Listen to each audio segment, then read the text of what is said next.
So we got the trim plate back on. Cartridge in.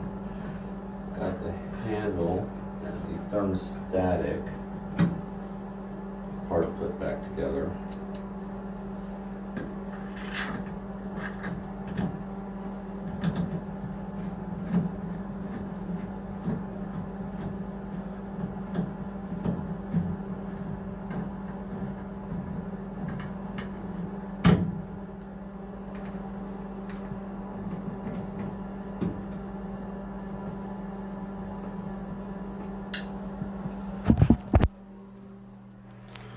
So this is the temperature control right here.